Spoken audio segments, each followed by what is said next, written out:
Hello, welcome to the Maya Toolbelt. This is Michael. Today we're going to continue with the Mesh menu, and I'm going to look at these two options here. I'm going to do both of these at the same time here. One is called Triangulate, the other is Quadrangulate. They're very similar in their function. You'll notice that Triangulate does not have any options associated with it. It's relatively simple. Quadrangulate does, and we'll take a look at those in a bit. So first of all, a little bit of a definition time. Triangulate versus Quadrangulate. Triangles are the basic foundation of a polygonal object. Whenever you have any kind of object, if I create a cube, for example, hide the grid. This cube is composed of 6 sides, or 6 faces, and each face, if you consider it split in half, is 2 triangles. So there, if you go to Display, Heads Up Display, Poly Count. So again, Display, Heads Up Display, Poly Count, and check the little box here next to it. It'll give you this display up here in the upper left corner for the number of polygons displayed on the screen. And what we're looking at down here is tries or triangles, and I have 12 versus faces, which I have 6. And the columns mean different things. If I were to duplicate this cube over here, for example, so you notice the numbers in the 3 columns are different. And with this scenario, the first column is showing how many faces, triangles, and such are in my scene, while the second one is how many are in the object I have selected. So in the scene, I have 2 cubes, therefore I have 24 triangles or 12 faces, but for the selected object, I have 12 triangles, 6 faces for this one singular cube. If I deselect everything, the middle column goes back to 0. If I select both, the middle column matches the first column, because the first column is for the whole scene. Now the third column remains 0 all the time until I go into component mode and actually select a vertex. You'll notice that now this top item here, which is verts or vertices, indicates 1.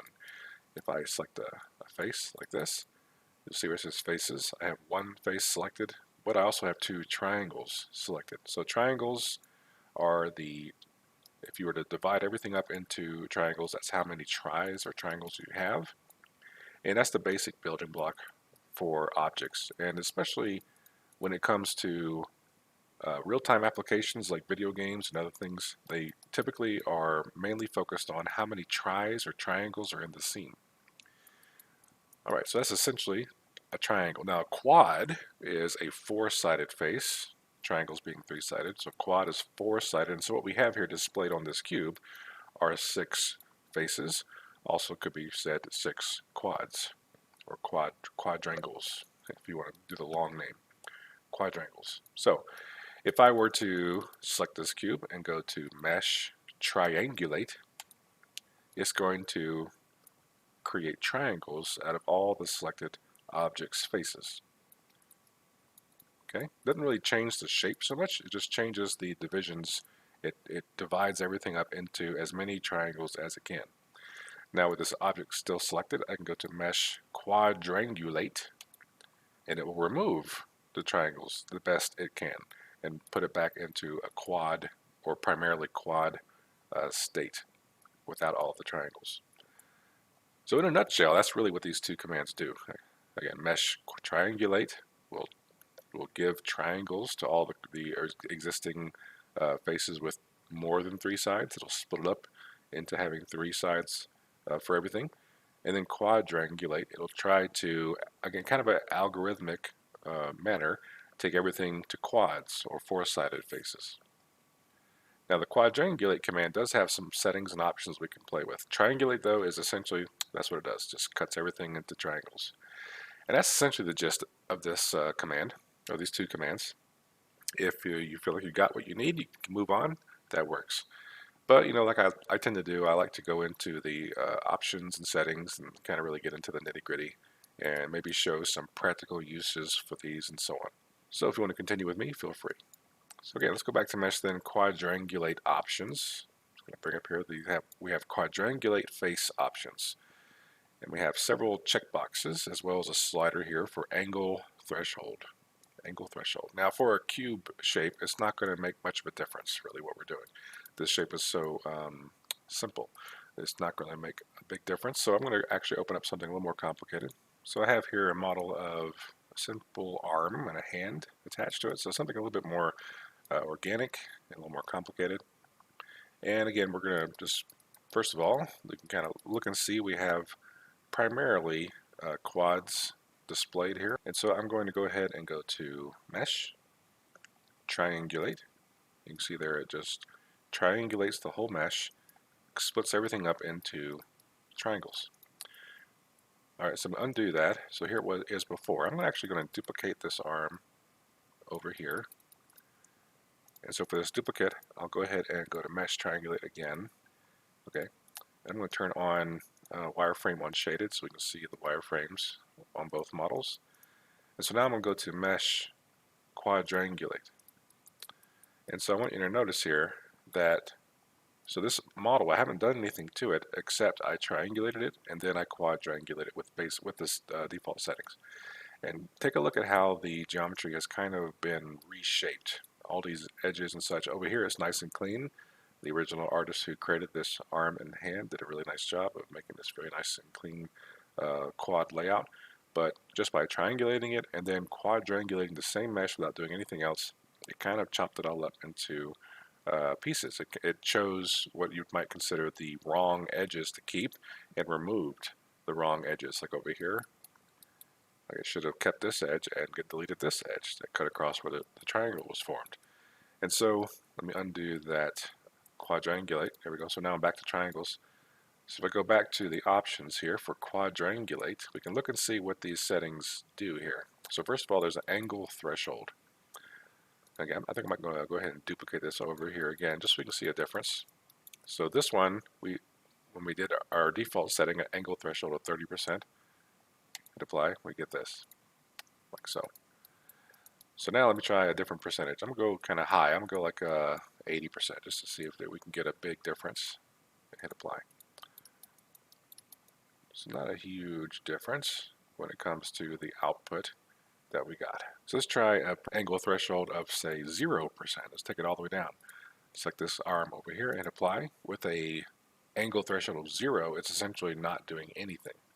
So we undo that, and let's say this one was 30, so let's try 15. Let's go for halfway point and see if we get much of a difference. So we are getting some differences, not a big difference.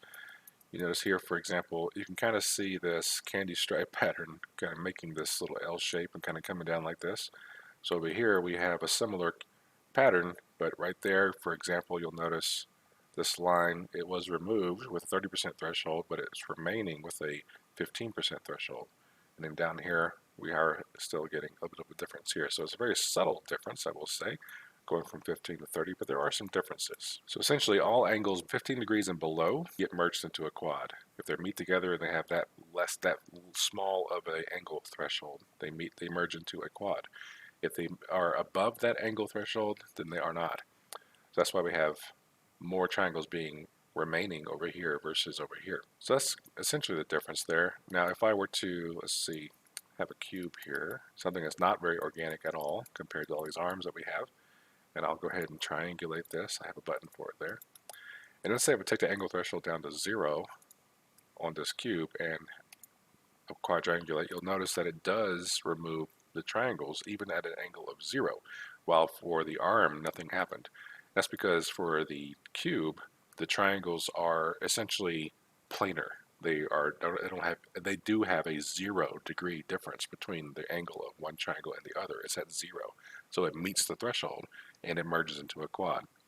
Anything above that, of course, for more organic or rounded shape, does not get merged. So this angle threshold, if I go back to the options and reset, edit, reset settings, you'll see the default is 30 degrees, not 30%, 30 degrees.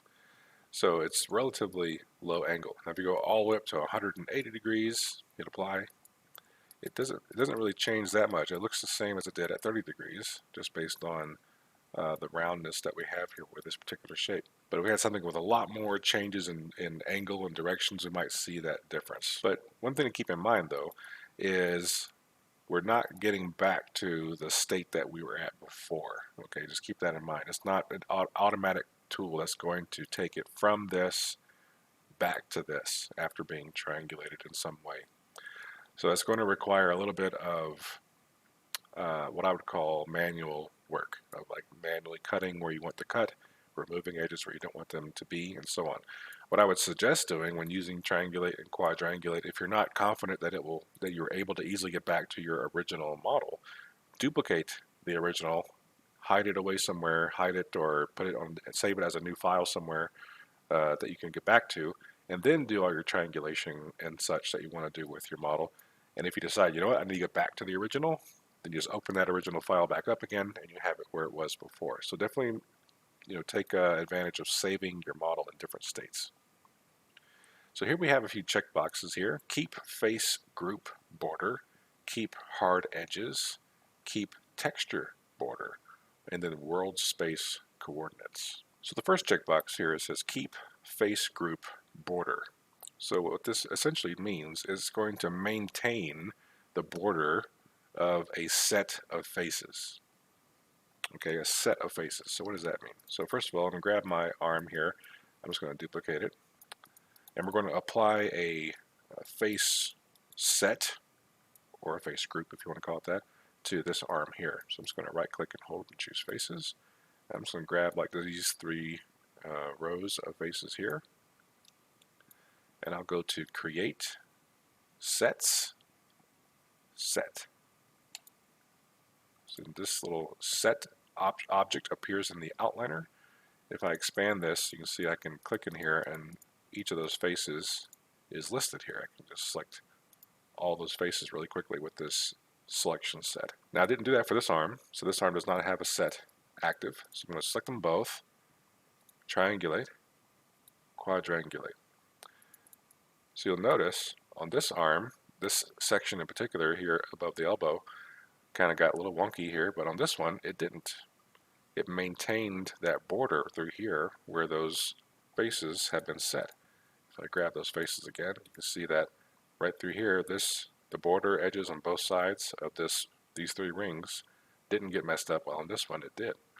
So this setting here for keep face group border is going to maintain those borders for these kinds of selection sets of faces. So that's what that means there. The next checkbox says keep hard edges. Essentially what this means is you can soften and harden edges, which is another command. I'll show you that one. If you go to mesh display, you'll see here we have harden edge and soften edge. If I click harden edge, you'll notice that, and turn off this wireframe unshaded, there we go, you can kind of see it better.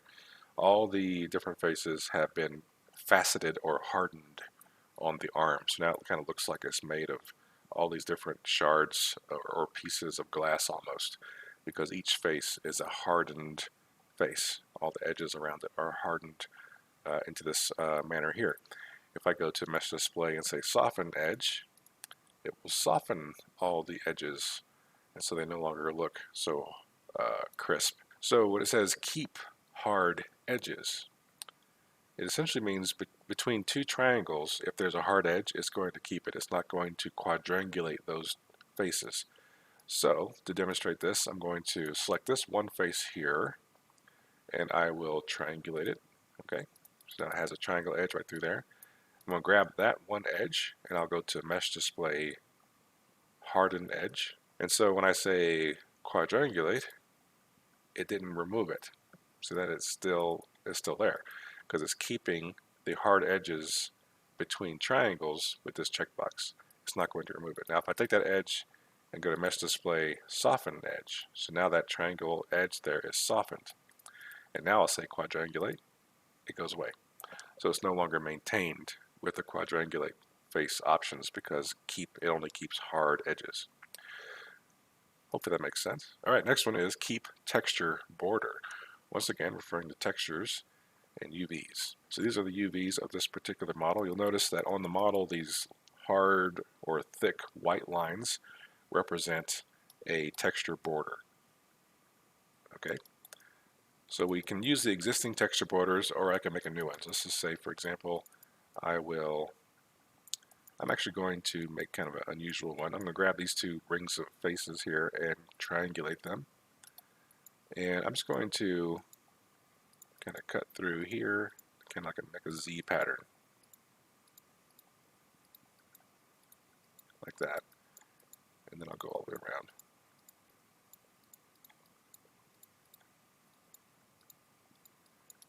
then I'll cut.